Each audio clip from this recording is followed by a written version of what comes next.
talk about bed liners. There are two basic categories of bed liners, which is the applied bed liner and the drop-in. The simple thing is, if you bought a truck, it's like a kitchen or even the bed you sleep in. It's only going to be good until you use it. And then you got to make up that bed, or you got to clean up the kitchen. The truck bed's going to be the same way. There's nothing special about it. You bought a truck, it's going to get buggered up. That's just the nature of it. The question is, what do you do to kind of limit the amount of damage? Well, the drop-in liners work fairly well. Now, they have two types. They have the ones that go under the rail, they just tuck under, and the top part is exposed up here where these rails are. And they're pretty good. They go in, they don't take as much space up, but minorly, just a little bit different. And you have the over the rail. Now, the over the rails are a little nicer in one respect, that it covers this top part of the truck that tends to get beat all to pieces as you use the truck. Also, if you buy a used one, this vehicle happened to be a nationwide fleet vehicle when I bought it, and it was already damaged. So they put a drop-in in this truck to hide the fact that it was beat all to pieces on one side. And there was some damage inside of here, you know, to the left, under the rail, tucks in nice and neat, and it leaves your color up here. Or you can still do that and put rail caps on top, but that's some more money. So it just adds to it. One of the weaknesses of the drop-in liner is that they're really not secured in many places. I had a rugged liner brand, and it was secured in 4 locations only. And what that did was, either it was not put in properly, or through the years it just migrated. It moved as the bed moved. Up here in the front, we see this flat edge. It just rolled over the top. So there's a big hollow space right here. So you can imagine that with a little bit of use, a little bit of movement, material sliding in there, garbage cans, blocks, sand, whatever, that it would push it forward, and it did. Leaving this area exposed where the liner slipped up, and this area back here, it was an over the rail type. It moved all this forward, and it chafed. Every time the tire wiggled or whatever, it would chafe it and rub it on the bottom. It's going to happen regardless of what you have. It's going to get some damage to the bottom. And people say, well, a drop-in will ruin your truck bed. Again, if you're going to use it, it's going to get buggered up. Love it, like it, hate it, scream at the moon, it doesn't make any difference. It's going to get damaged if it gets used. So the other thing I didn't like about it, the little tie-ins right here and forward here toward the cab. They were essentially impossible to use because they have a tiny little hole, and you're supposed to hook into it, and that makes it very difficult to do. So it took me about 2-3 uses before I got mad and took a box cutter and opened that hole big enough where I could get it in there. And I didn't open the front one because it makes a big hole. Now, if you carry gravel, sand, termite bait, mulch, whatever you want to call it, if you carry that in there, it tends to spill in past this inner wall into the back, and that sits in there, and some people don't like that. One way to deal with that is on your hose, you stuff them full of Kroger bags, Albertson bags, the throwaway bags, Walmart bags, and then duct tape over top of it. And that will keep your sand and stuff from falling in behind it. But that looks kind of tacky, but what are you going to use it for? You're just going to use it. It's a way to solve it. It'll still get stuff in there. If you leave it outside and those holes are open, wasp will get in there, dirt will get in there, leaves will get in there, and it's just under the liner. And so that's why people say they don't like them. But they're actually very rugged. The other thing I didn't like about it was as slick as a baby's butt after bananas and peas. It had a texture to it, but no, it's vacuum formed into it, and that puts the little bumps and texture to it. But it's smooth because everything's kind of radiused in there. It's not very grippy. So it stayed in there till this year when I pulled it out, and I gave it a solemn funeral, and I put it in the little hearse here, the little Prius, and took it away. Now, bed liners themselves, as I was doing my research, I looked into them and said, well, what's this all about? Because I got people like one more than the other, whatever, and you kind of look and grab everybody's opinion. And the first thing I found out is there's going to be 2 basic types. You're going to have your hard polys, your hard set type jobs, and you're going to have your more rubberized job. And people sometimes like the rubber one because they're very slip resistant. There's nothing wrong with that. I kind of like the hard plastic one. And some people say, well, they don't get really a good texture, good finish with that. And I think I found a good solution to it, and I'll show you a picture of the texture when we get to it. What I find is, looking at it, is how durable is it going to be? And they're all going to chip up or roll up or plow up or something. A friend of mine who had, I think, Herculiner, he said he liked it. It worked pretty good for a couple of years, and it started to roll up on him because it's soft, and whenever you put something in there, the whole idea of it being soft is you don't have a lot of slamming around of your materials, propane tanks, gasoline, plastic gas cans, whatever you got in there. You don't want them sliding around if it's too slick, which the drop-in liner was bad about. But the hard or the soft rubber, they tend in hot weather, it seems to be the consensus, that in hot weather they'll be more likely to plow up under you, just kind of rip a piece up and it kind of tears up on you.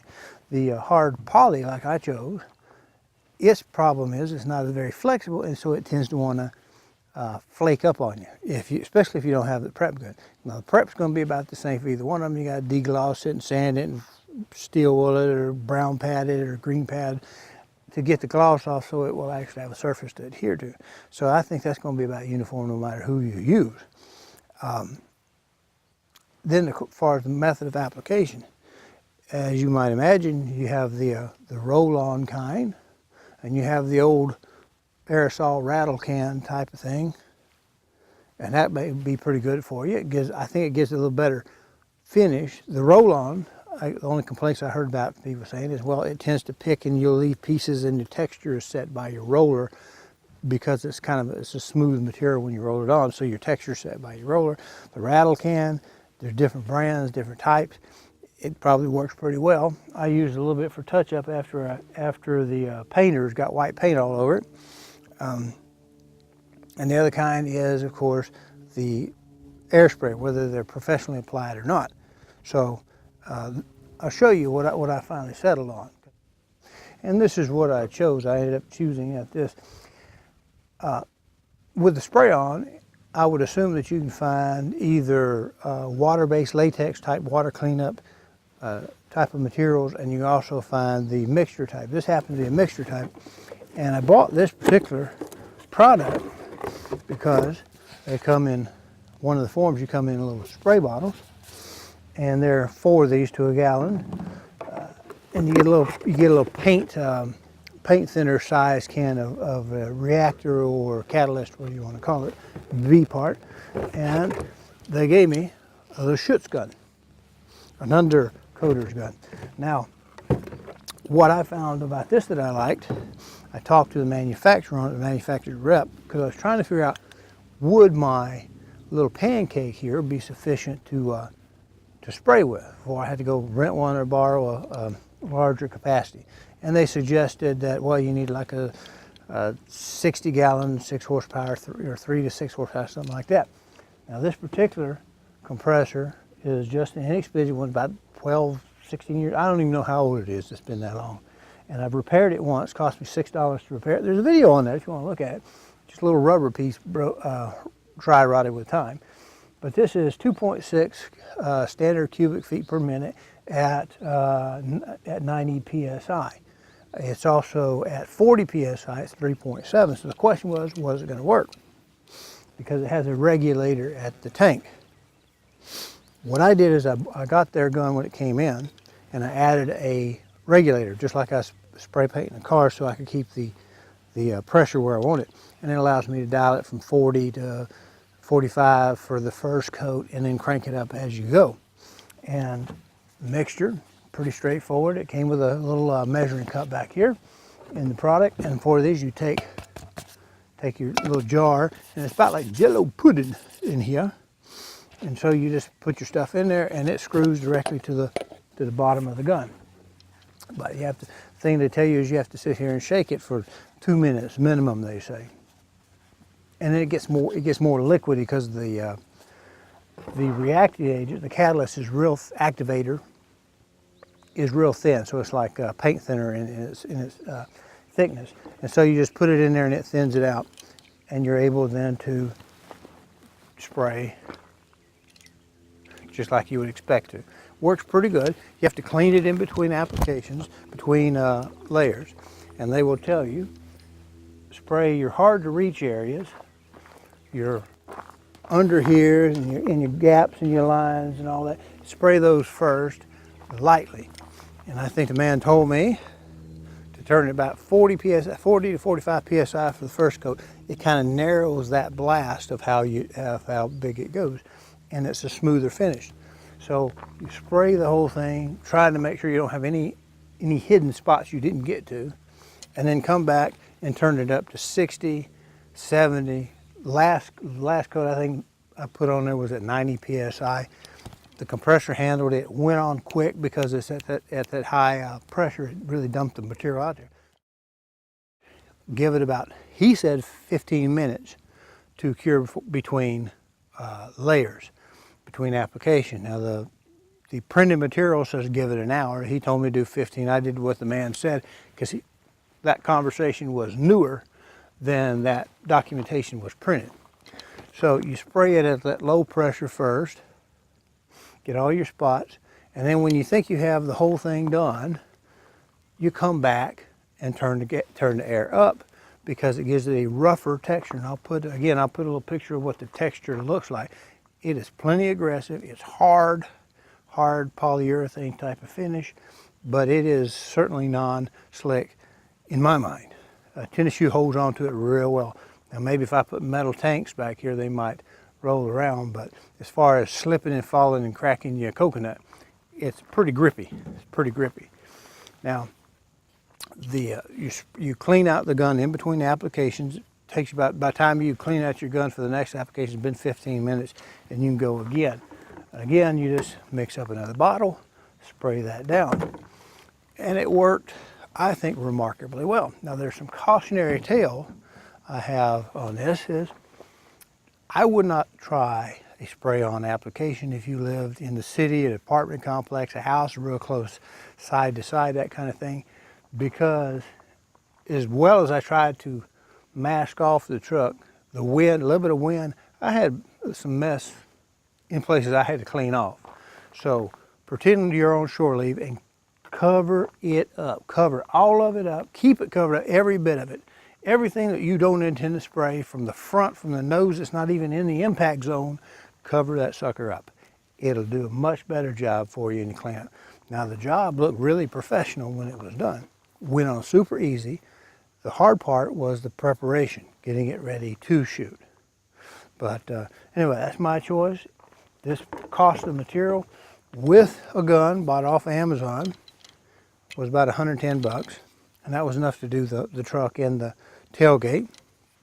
About $20 more, I guess it was, for a regulator I bought at Northern Tool, and I wouldn't hesitate to do anything else like this, like steps. If you've got a step on the back porch, which tends to be slippery, drinks a lot of water, you could spray porch steps. You could metal, deer stand, lawnmower part. Some people will spray the bottom portion of their truck on the rocker panel in the bottom of the door to keep rocks from coming up and hit it. Especially if you have an older vehicle that's damaged and it costs you a fortune to try to refinish, you can do some of that stuff.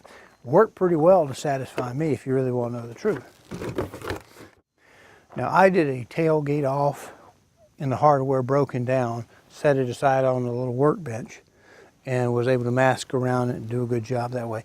Get up under the edge here. I wanted to do a wrap because first of all I had that abrasion where we were chafed off. So I sprayed this edge and I want to wrap it around a little bit.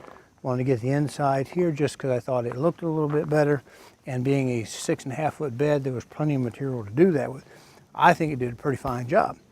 I did discover I had damage after I took it to the body paint because they had white paint sprayed all over this inside and all over there was a mess. It was ugly, and I came back with some rattle can of a different brand, a polyurethane based, and sprayed it in there, and it's kind of messed up my color a little bit because it's a more glossy and more deep black. This finishes out to a nice gray, and again, if you live in a spot where a little bit of wind won't blow it on your other cars or on your house or on your neighbor's cars or their house or anything like that, the Schutz gun that comes with it, free of charge, $110 with a gallon, worked fine. I did add that regulator because it gave me the ability to control the spray. I could control it at the tank, but this is a small compressor. Like I said, didn't have any problem with the volume, but the U-Pol man could not tell me exactly what that Schutz gun required in terms of CFM. So I found out my little guy worked just fine. And it goes on pretty quick. The higher you turn that air up, the rougher that texture is going to be, and the quicker it's going to empty that little can, that little bottle. Give it 15 minutes in between, let it dry, give it a week for a full set, and you should be good to go. I imagine it will chip up like all the hard polys do, but your versus chipping versus plowing of the material, it's going to get dinged up if you use that truck bed for a truck purpose. So anyway, there you go. There may be some advantages or disadvantages depending on where you live, what you choose to use. It makes no difference to me. Not my truck. But if you're going to use it, you're going to expect it to bruise it. Thank you. Have a good day.